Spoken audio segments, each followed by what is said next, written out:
larger focus, I feel like, for Giants in this time around. I think that's entirely fair. Jungle matchup is going to be a very important one. Most of the matchups, but in general, Memento, he stepped up huge last week. The guy was making some incredible plays. We'll have to see if Joko is able to match the pressure, and I don't know if he can do it on the Sejuani. There were some buffs to Sejuani on patch 8.12. Of course, the E-stun damage that you get is a little bit lower, but there's no cooldown on individual monsters, so the actual jungle clear is a little bit swifter, and that makes it a little bit easier to match up against the early game pressure of a Camille in the early game. Yeah, that is always a fair amount of pressure, too. Now, also, it's worth noting that even though everyone in solo queue's been experiencing the new Aatrox, this is Aatrox Classic, if you will, for still another couple of weeks. Yeah, and that's the new Aatrox, dear to my soul. Tested that for a very long time. I know, it's sad, but you know what? He's just a little misunderstood right now. What you're saying is he'll grow out of that phase and he'll have a high win rate eventually. Exactly. Okay, good. That's what happens with a lot of new champions, you feel like. But this version of Aatrox very much focused on those auto attacks. I think I talked about this Jax versus Aatrox matchup specifically in last week's couple of games, where it very much is focused around this Jax scaling up. It gives him a little bit of a freer laning phase, and then once you get to 2 items in a side lane, Jax very much should be able to win out in the split push. Excelente. All right, let's take a look at how this matchup ends up going in the early game. Not so much in the top. I do want to focus in on that bottom because, as you pointed out, it's going to be all about Hikyu and Norscarin trying to get kills off early onto Steelback and Nuxalot. But the Xayah Rakan, we've seen Rakan kind of solo for a while. On the opposite side, Norscarin's been doing it, but it looks like the birds are back together again. Yeah, we love to see it, and actually in a couple of other regions, we've seen the Xayah Rakan played as that hyper carry strategy with the funneling gold into the Xayah out of the jungle. But this matchup in the bottom lane is a little interesting for me because I think that there is room for mistakes to be made by the Vladimir player in the early game. So Sir Nuxalot could potentially find plays, but once that level 6 rolls around, the burst damage of an Electrocute Vladimir is pretty nuts. Yeah, that's going to be the time we want to watch. Now, yes, of course, we have devoted members of the Church of Scuttlecrab in the audience. So I don't know why they cheer when it dies, though. That's just sad. It's pretty messed up. Yeah. I wonder if they know. Well, I guess they're counting on the fact that he comes back. Or she. It is a she. I believe confirmed in the lore. And Rift Herald also is a corrupted Scuttlecrab by the Void, so we should be hearing more cheers when that one goes down. We got some time on the board before that happens, of course. Now, Prophet is getting pushed back a little bit behind Ruin, and we do want to keep an eye on how the junglers are going back and forth.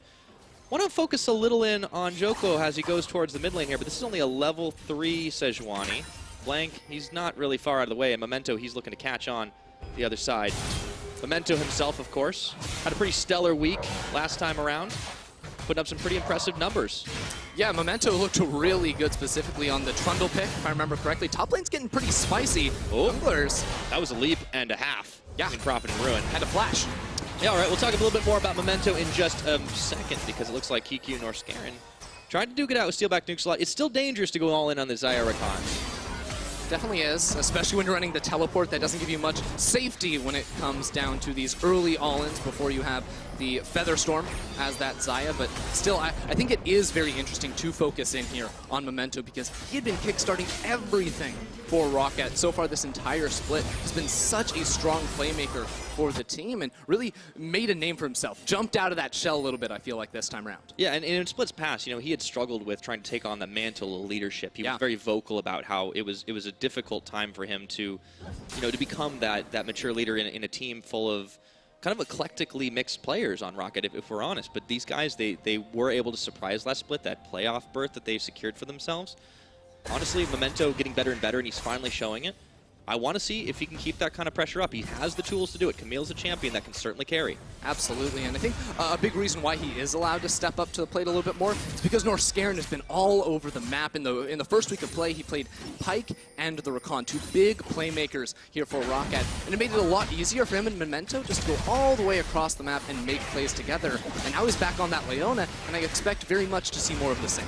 I want to see more of week 1 Norscarin because week 2 he picks up the Tom Kench a couple times, and I mean he didn't. Boring. He really, I only remember him doing one Abyssal Voyage, and that was like bringing Hikyu to his death. So let's see more week 1 Norscarin and see what happens. I do like the Leona pickup. He's such an aggressive player.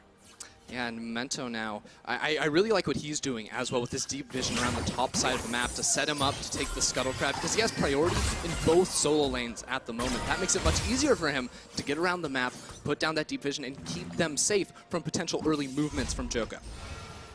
Be a little bit tougher for him, for sure.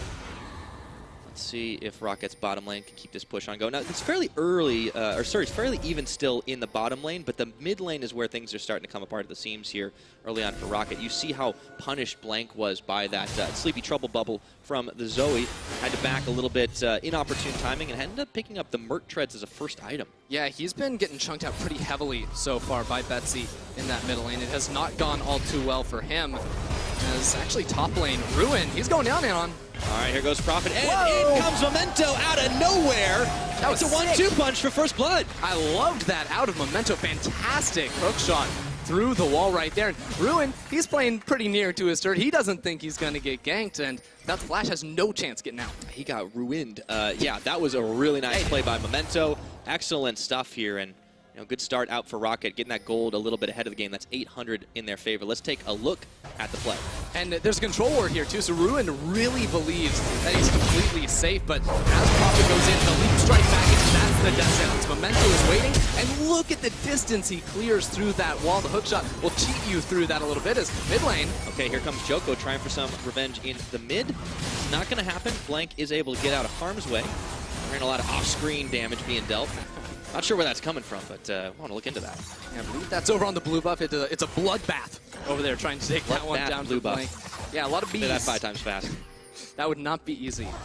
But I want to highlight that gank in the top lane because we talked a little bit about how Jack should win out later if things go neutrally, but Memento has already thrown a wrench into that plan just a little bit. If Aatrox does get an advantage in this lane, it's very important because a lot of the damage from these guys is just all in those auto attacks, so whoever has the better itemization is usually going to win out. There's very little room for outplay, I feel like, in that 1v1.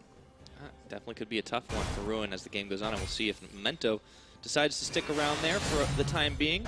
The game has settled just a little bit after a couple of attempts here and there, and I want to take the time to remind you guys that tickets for the EU LCS Finals in Madrid on the 8th and 9th of September are now available. If you go to eu.lollysports.com, you can pick those up.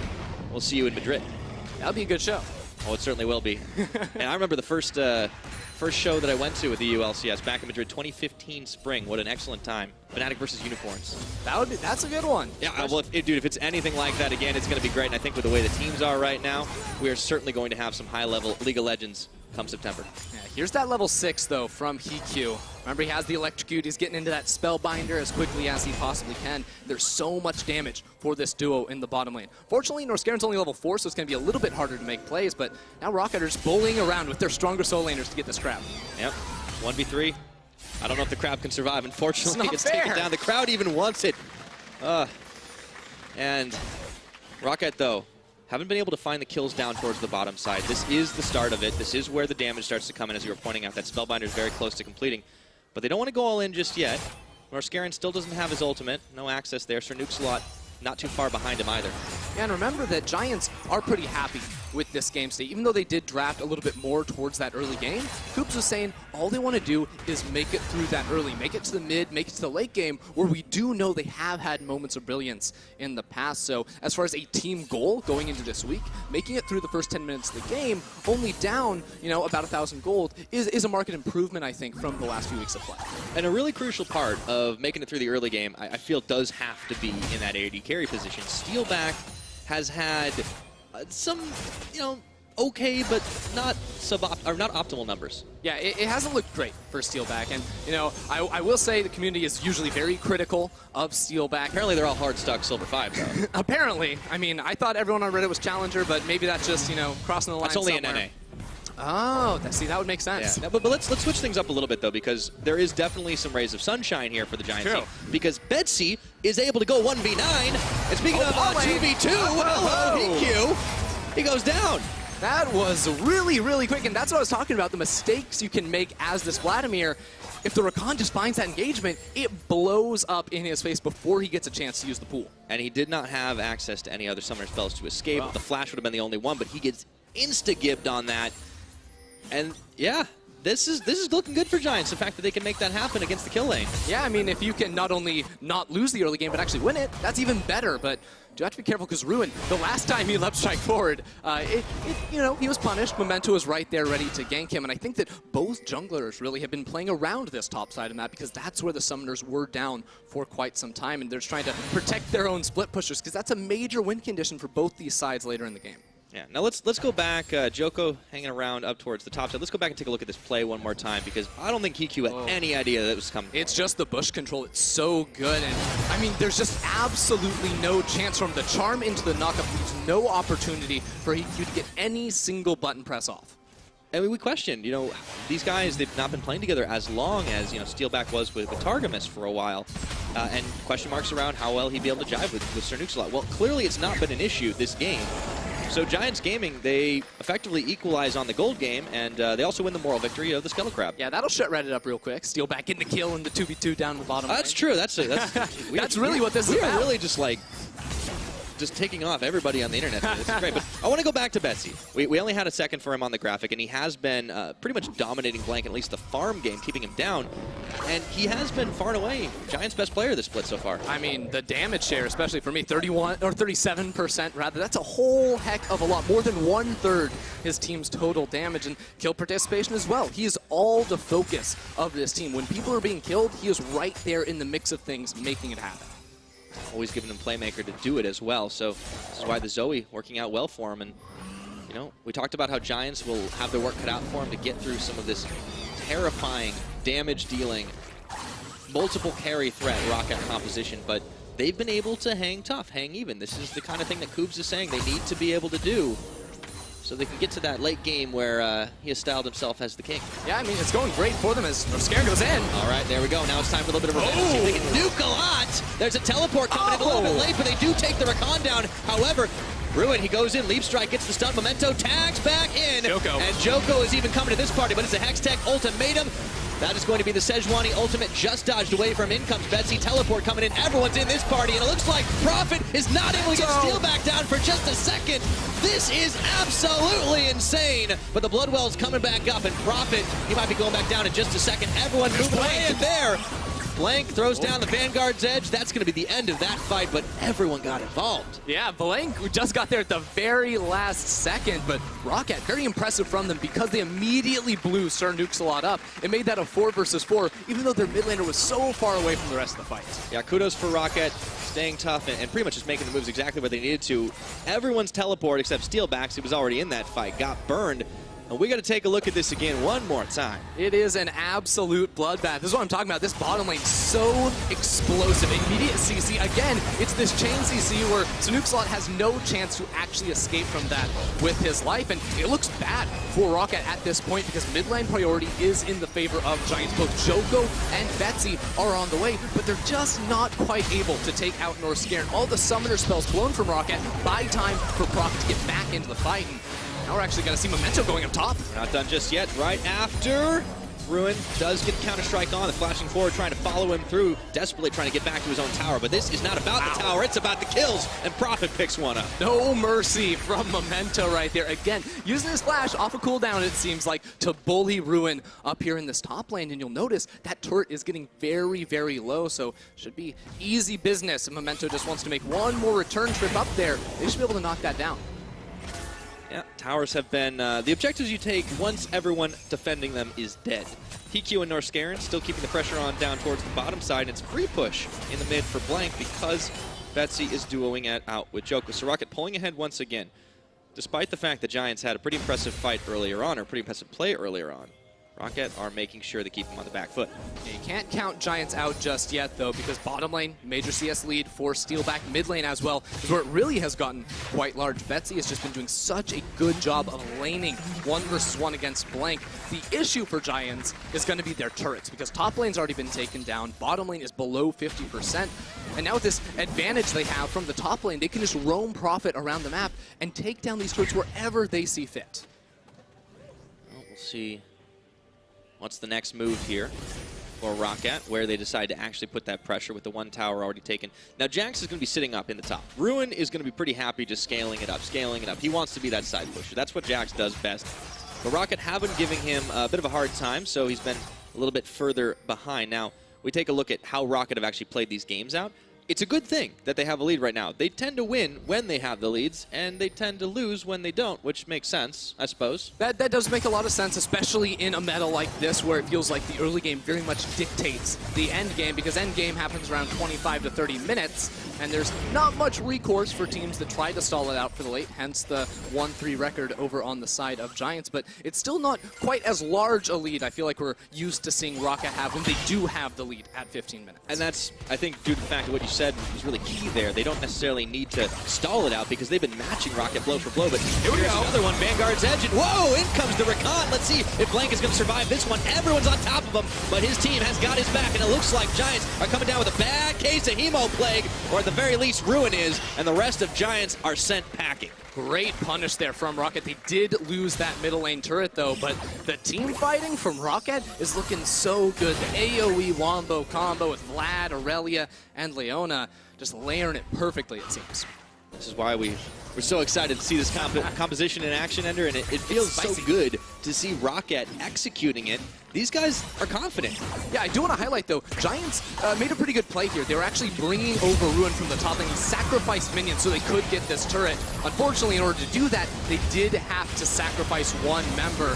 And all of Roccat are going in while Ruin's like, man, I'm taking one for the team. I lost the minions in the top lane, and I'm going to lose my life just so they can get that turret. Yeah, I'm telling you, Jax is allergic to team fighting. I've seen enough Jax's TP in and then just die. It's like, I'm not worth any money, take me. It's fine, you can side push. That's what I do when I play top lane.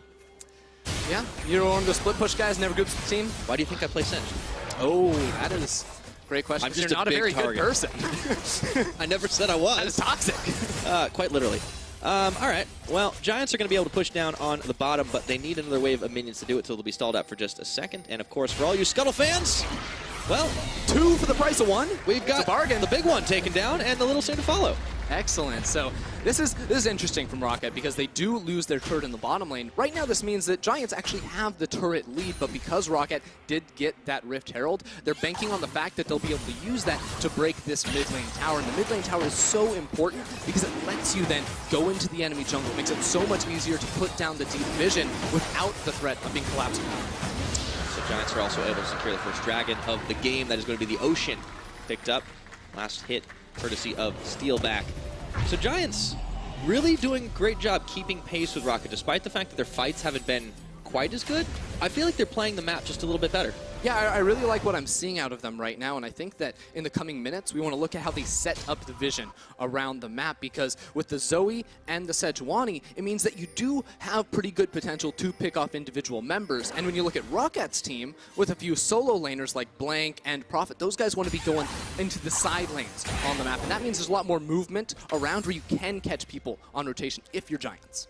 And now is really the time to fight, too, because the item spikes are starting to come through. Now, on the Roccat side, we've got the Trinity Force over for the Aurelia, but you look at what Giants have packing. Bessie has himself the Luden's Echo. We have a Storm Razor picked up by Steelback. That sexy new item. I saw your eyes light up, Mr. Playtester. Yeah, I like that new item. So the interesting thing about Storm Razor is that, you know, a lot of people give it a bad rap for not being a good first item. It actually is a pretty solid first item. It does give you more damage than the other options, gives you attack damage and attack speed, which is a winning combination. The issue is that it delays your Infinity Edge until 3rd, because with Storm Razor, you're not getting the crit chance. You need a Zeal item then to follow after that. So you're not going to be the big team fight monster that we know Marksman can be until they have the Zeal item and the Infinity Edge on top of that, which comes pretty late into the game. Especially considering how fast games are ending these days, but the way it's going right now, back and forth, I could see Steelback having that 3-item spike in a little while. We are getting closer and closer to that 20-minute mark, and that means Baron Nash will be spawning on the Rift, but Giants Gaming making sure that their half of the map, I should say, is actually pretty clear of Roccat vision, waiting and baiting in this Death Rush, but nobody's coming to check it. In fact, the farthest person pushed on the map is Blank, and he's solo pushing on the side, which is going to prompt Ruin to come and join him. Yeah, you're looking over at Roccat. I think it's funny how Giants are playing the game as well, too, because they're walking around with 4 members in a huddle, looking for a pick, looking for some kind of a fight, jumping onto Roccat out of the fog of war. And Ruin, a lot of time, isn't even a sight lane. Actually, Prophet gets caught. Oh, that one was a pretty easy Glacial Prison to hit, and they instantly delete Prophet off. the surface of Summoner's Rift. Nicely played by Giants with the collapse. And exactly how they should be playing this style of team, because Prophet, he goes bot lane, pushes out the wave, wants to group up with the rest of his members, and all of a sudden finds a Joko and the rest of Giants sitting in the bush to pick him off. Yep. Once again, the blow for blow continues. It's 2-4 in kills. We crest that 20-minute mark with nigh but a 400 gold difference. And as you say it, Ruin picks up his Infinity Edge, which means it's split push time. It's Trinity Force. Trinity Force, what did I say? Infinity Edge. That would be a bold first item. That was stuck in my head, apparently. That is one of those costly items, though, but took Ruin long enough to pick that one up. 3 deaths was tough for him, but I do want to give him some benefit of the doubt, because while he has been picked on by Memento, a lot of his plays have given Giants the opportunity to keep the gold very, very even, because he's been the one grouping up with his team before Prophet. Very true. Well, Prophet kind of wishes he was grouping with the team after that. He was trying to that one time, and things did not end well for him. Had to pop the Rift Herald. It was going to be soon to expire, so down bottom will be where Roccat decided to spend it. The tower in the mid, of course, still stands, and that's usually where teams try to go for it, but it seemed to be pretty well defended by Giants, although not currently. Yeah, I'm less of a fan of using the Herald in the bot lane. They really shouldn't be able to get this turret mid either.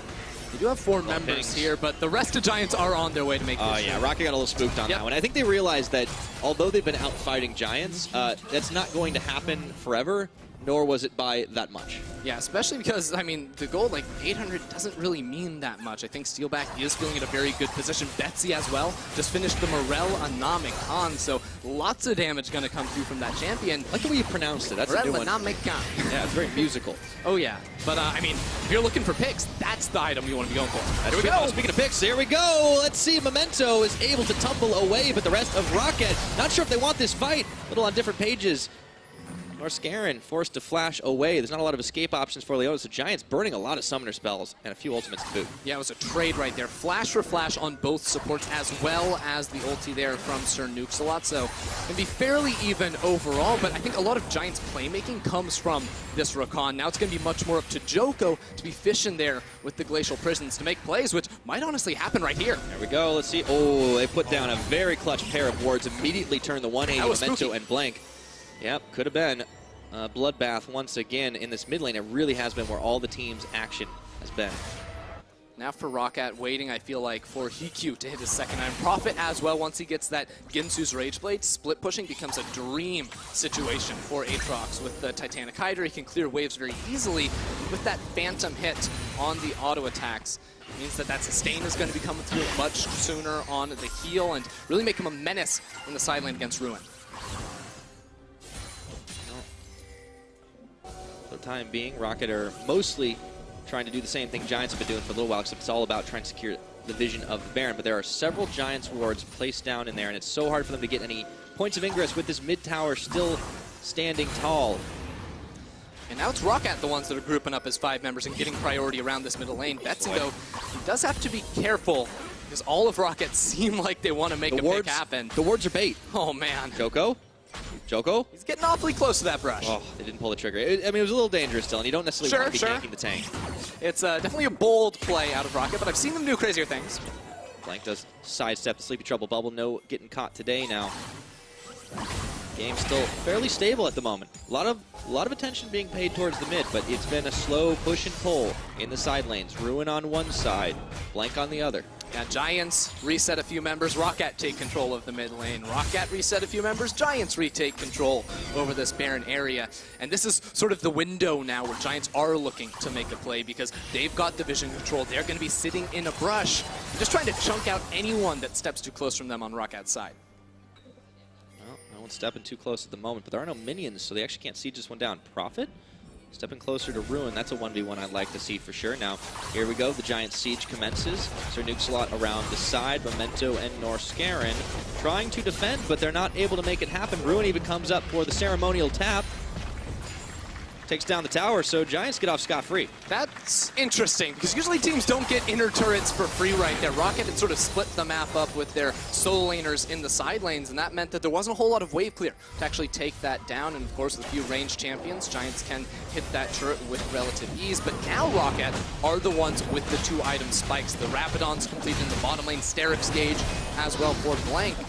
it's their turn, I feel like, now to try and make the proactive play themselves. Got to do something right now, sniffing around the Baron, but they're actually not going to go for it. Instead, they just try and clear out some vision. Everyone from Giants have backed away after taking the Cloud Dragon. It feels like Roccat are unsure of their next move right now, Ender. It's definitely slowed down. That gold is dead on even between these two teams. And even though we said for Giants it's about getting through the early game, they're the team that wants to take it late. They've always been talking about how they want to go for the team fights in the late game. Well, and that's very true, but Roccat are the team that actually does take it a little bit later than them. They're the longest average game time in the summer. To be fair, that's because Giants have lost a few more games, so the average game time has gone lower a little bit. But this one, we might be in for the long haul because there hasn't been much happening, has there? No, I mean, it's very fair. In terms of kills, how the way the game started, most of these kills happen in the first 5-10 minutes of it. So this is a very interesting game state at the moment. You see a few more item spikes being completed. We hadn't talked about it, but Hiku had picked up his death cap as well.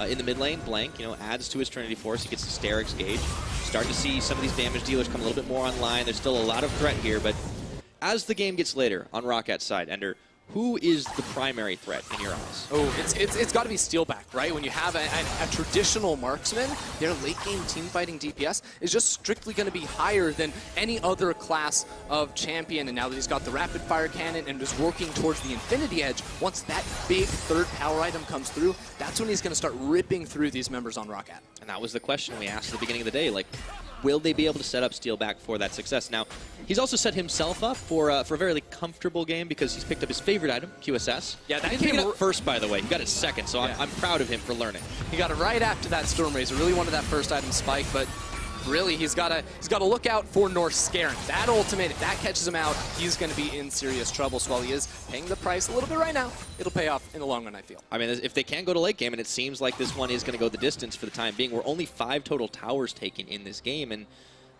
Giants, they've had some scary engage too. And it's not all just on some of the tools that they had in the Champions kit. You look at that Shirelia's Reverie picked up by Nuxalot. That guy is going to be able to run marathons in the blink of an eye. Giants trying to bait near the brush. And here comes Mr. Roccat. Oh, that was close. And here comes Joko getting the Glacial Prison back on out. Memento is nearly taken down to 0. But Giants don't have the damage to finish the job. The teleport's going to complete. And it is an absolute bloodbath in the mid. A 1-for-1 trade, but we're not done yet. Ruin takes down North Scaring. Betsy goes in for the second win, but wishes he didn't. Roccat all over the place, going straight back in for that fight. They pick up both Ruin and Joko, but I think they're a little bit too low to threaten a Baron attempt at the moment. They should just get this mid lane turret, but still be very, very happy with that success. Ooh, baby, 2 kills to 1. Roccat finally are going to be able to fire down the mid turret. It's going to be hard for them to take down the Baron, especially with how much vision is there for Giants. So let's just take a look at the replay.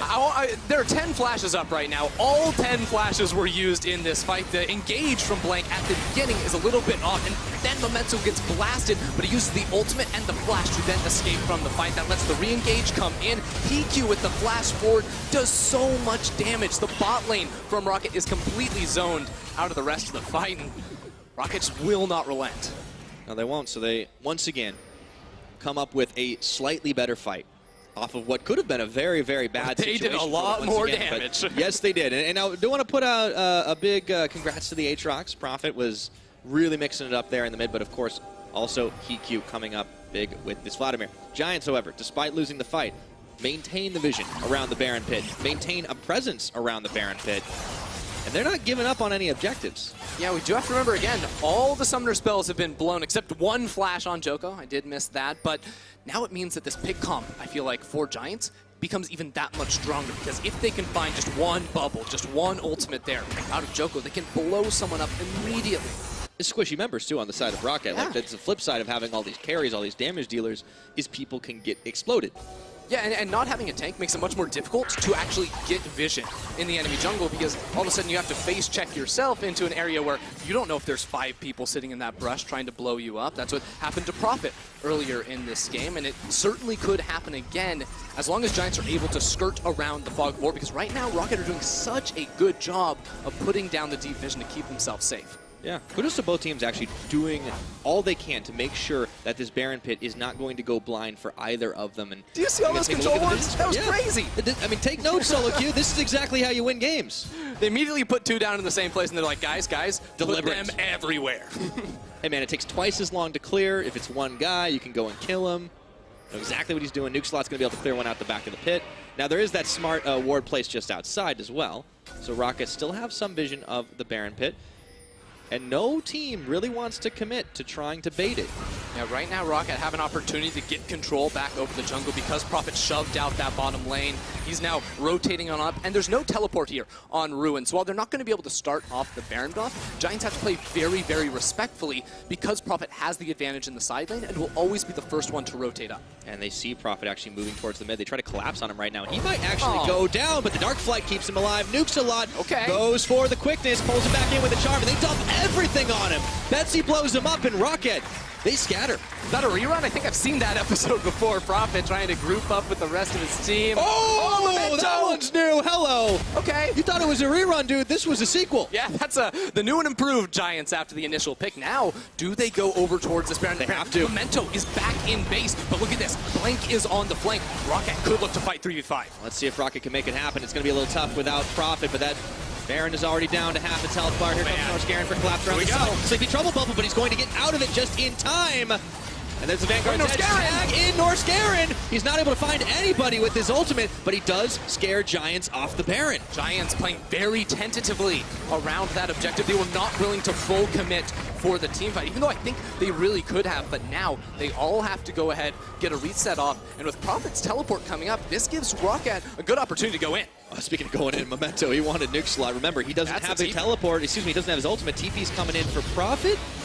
Decides he doesn't need to chase on this one, but is this finally going to be the start of the Baron? This is the first Baron. It's 31.5 minutes, Ender, in this meta. They're trying to find the pick here. Nukes a lot. Yeah, next deck ultimatum, nowhere for him to go. Trapped in there with Gromp in tow as well, and down he goes. The rest of Giants, it's their turn to turn tail. That's the issue. Giants left the pit, lost all control over this objective. But still, Roccat, I feel like we've seen a couple of throws before around this objective. They're not going for the Baron. Instead, they're just going to pick up their belongings in the jungle, the red buff, and set up for their next attempt. Ruin got dangerously close to getting caught for just a second, but he was also running it down mid, and I wonder if he forced Roccat to basically have their bluff called there, backed away, make sure they weren't going to take any more damage. We know what Jax can do when he's left unopposed on some towers. Yeah, and even more than just the Jax in the mid lane, the side lane's really working against Roccat there, but this is the pick. There's no flash on Nukeslot. He actually survives for a pretty long time, but the Prophet and Memento doing too much damage, maybe to easily take him down.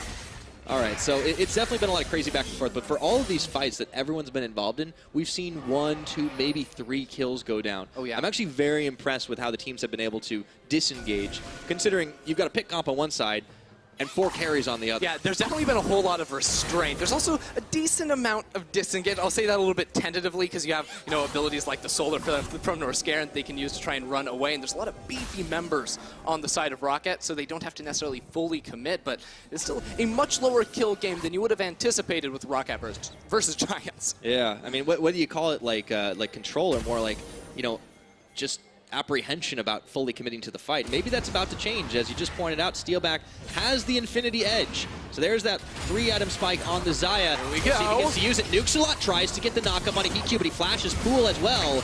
And he's out of there. That's a lot spent just to try and take down the Vladimir, but Giants realize that there's also a push going down on the side lane. Blank leading the charge with the minions on this tower. Should be able to fire it down with just a couple of auto attacks. Yep, very easy pickup for him, but the rest of Giants are trying to make a play in the jungle. There's no flash on Hiku. That's the second time Nukeslot was traded. And they've got the Glacial Prison. Memento, though, he should be able to get back to Steelback! Holy moly, that's damage. That Memento was aggressive, but Blank, he's still in the base. They're losing this tower. They have to make a play, or they're just going to lose an inhibitor. Giants have to go for it here. They are going to try to brute force down the tower in the mid. They should be able to do it, and the rest of Roccat are unable to respond. However, the trade is real here. Blank is not far behind. Inhibitor already fired down, but it's going to be traded. Yeah, the rest of Roccat have to stop the recalls. They need some time now for Blank to get this down, but it might actually leave Blank vulnerable as Giants try to collapse towards that top lane. You already see the pings. They're on their way, and there's not much time here for Blank to get out. He's backing because he's self-back. He's going to have time. He's going to get out. Oh, man. Oh, wow. And even worse for Giants. No, why not? They've given up control of the Baron pit. That is true. Giants have just been sort of run across the map, but I would give them the advantage in the inhibitor trade. Having permanent mid lane priority because you have that mid inhibitor is so valuable when this Baron as an objective is still on the map. They will be able to control that area more than likely as long as they're able to get the vision out of here from Roccat. Well, quick scuttle take. Roccat do secure that level of vision, and they should be able to clear it up. Still, I'm very impressed with the fact that Roccat were able to make something out of nothing, lemonade, as it were, out of the lemons that were given to them by Giants Gaming. So it's going to be a little bit difficult for Ruin to keep the side lane pushed against the Super Minions. If they keep him on permanent cleanup duty, I don't know, because everyone's back in mid lane once again, Ender. It's the NA Ram. We're getting a team fight potentially as the Shrelias was popped from Nuke Slot. Again, there's no flash on the Roccat, so maybe a little bit more difficult for him to find that perfect engage, but all they have to do is land a bubble over the wall, and they're going to be rocking and rolling. Betsy's had some real close ones this game. They've been a pixel, a Teemo away from some of the Roccat members, but now it is time to start up the Baron. It's going pretty low. There's a Sleepy Jungle There's no memento, actually. On the Aatrox. Yeah, Roccat are sniffing around, but they won't be able to win a smite fight anytime soon, but it looks like Nuke Slot's keeping him busy right now, and he might give his life for the cause. Prophet takes him down. The Baron gets secured. Steelback has it, but that's 4 members. Will they be able to live after this is all said and done? Looks like Blank's going to get his Guardian Angel pop, but that's a double kill all the way at Prophet. If they clean up house, they won't need to worry about that Baron buff. There's 2 more. Steelback is going to take down North Scare in the meantime, but I don't know if he's going to get out alive. There's the Hextech Ultimatum. Betsy onto Memento. Guardian Angel pop. It's a double kill. Steelback, last man standing. What can he do? That's 1. Let's go. Oh, Steelback. He's got it, but he can't take down Memento. Oh my God. Steelback is popping off in that team fight. Fantastic performance, but the base is open from Giants. Yeah, nobody's left alive. Nuke Slot's got 7 seconds, and yes, Steelback had an incredible outplay there, but it was just too many members, and Roccat, they look like they're going to close this one out. Got it. There's still 15 seconds on Choco. He's the next one, but that's 1 turret already down. Nuke Slot cannot do anything against HQ and Memento. This is going to be it. Despite the fact that Steelback had a master performance, Roccat will take the victory at 36.5.